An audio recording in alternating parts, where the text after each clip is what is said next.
Governor Cuomo jumped right on the Silver conviction and he released this statement, quote, "Justice was served, corruption was discovered and prosecuted, and the jury has spoken. With the allegations proven, it is time for the legislature to take seriously for the need for reform. There will be zero tolerance for the violation of the public trust in New York." Okay, Jeannie, I got my hip waders on a little bit, okay?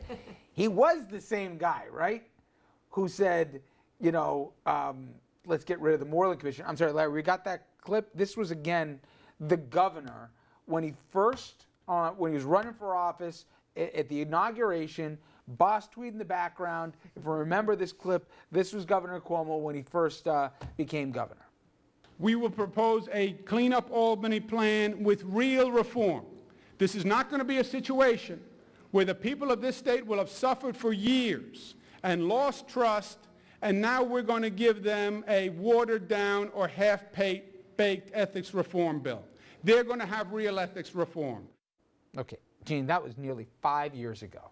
I hear the words again now. But in the meantime, they shut down, basically Moreland. The only reason we got to the bottom of this, let's be honest, whether he's a show pony or not, was because Preet Bharara decided to bring cases against both the other two guys in the room of the three proverbial men. Where do you think we go from here? And do you think that right now the governor is saying he dodged a bullet, or that he could potentially be in some trouble?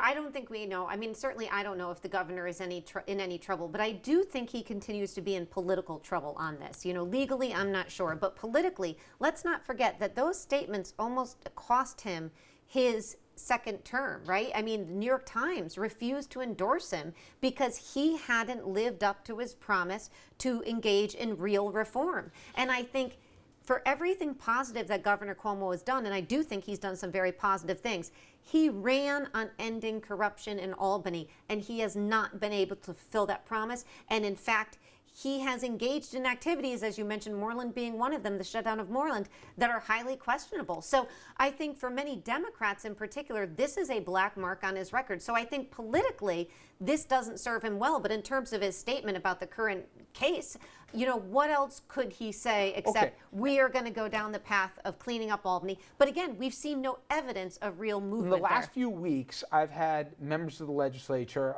including a good friend, Shelley Mayer, the Assemblywoman here yesterday, who says, really, things have changed in terms of transparency, in terms of outside income, in terms of disclosures, etc.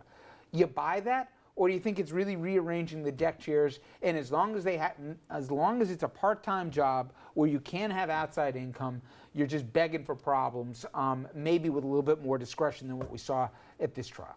I think they have tinkered around the edges, and I think the governor has helped the tinkering around the edges, but they have not done a full-throttled real reform of what is going on in terms of Albany corruption. For instance, have they taken on campaign finance? Absolutely not. Look at the amount of money the governor himself raised, and from whom last time around. So, I think you look at any good government group and they will say he has done a little bit, but not nearly as much as he promised, or not nearly what needs to be done. And you talk to anybody, Albany seems, and not everybody up there, but Albany seems as broken as ever. And that's why we're seeing the top two, quote unquote, men in the room under indictment or found guilty. Bill, Preet Bharara famously said, stay tuned when asked what happens next. A betting man would say that Mr. Skelos is in a healthy bit of trouble here. It certainly seems on the outside that it's an even stronger case than the one that Silver was looking at. We know how that turned out.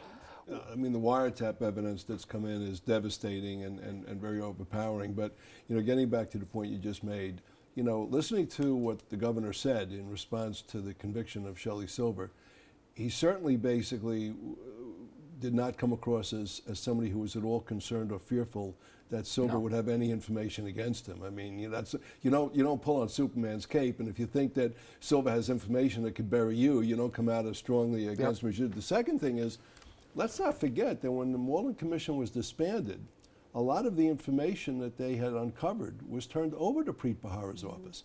So we don't know how much of the information that Preet Bharara used to make the case against Sheldon Silver came or was born out of what the Moreland Commission was doing.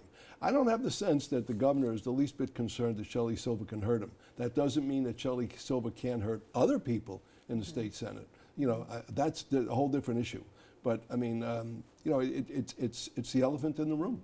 But I think if Shelley Silver does hurt other people politically, I think that still ends up impacting the governor negatively. You can't be presiding over Albany this long, having run on a promise to clean it up, and everyone seems to be falling up there. And I know Shelley and some of these great people up there, but it is the leaders in the room who we've seen taken down, and it seems like a corrupt system to voters. In so a politically, perverse way, I get the sense that, Jeannie, the governor could actually drive through legislation right now. Imagine if he proposed detailed proposals on changing it.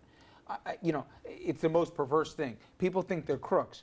My solution is pay them more, but make them not have a second job. Because let's be honest, I say this all the time, even to the good guys.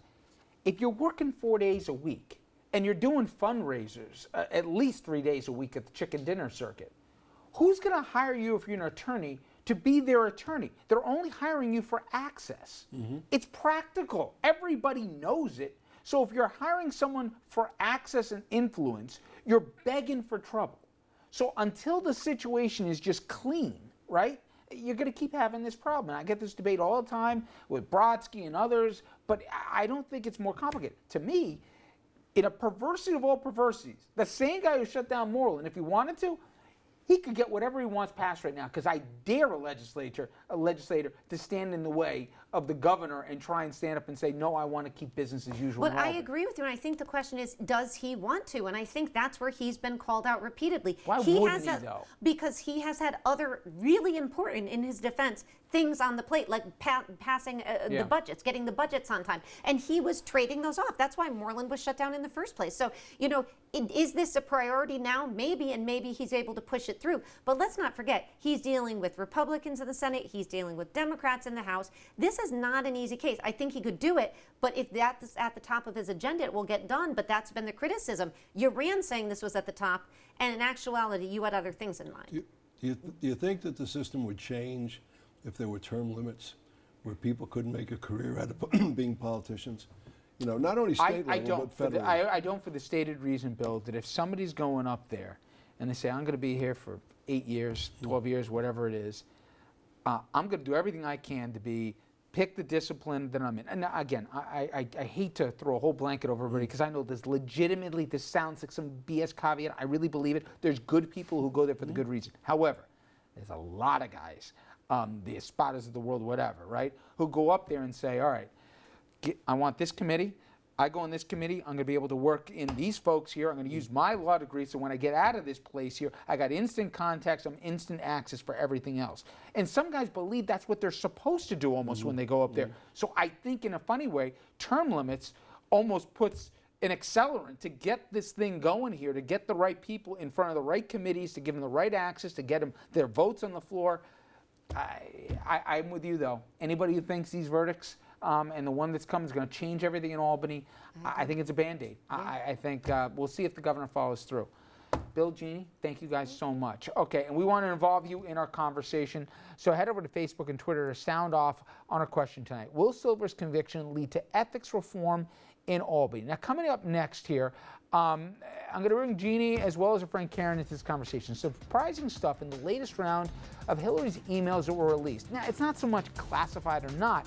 It's more about a private squabble about women having it all, and it's a private conversation that is now very public.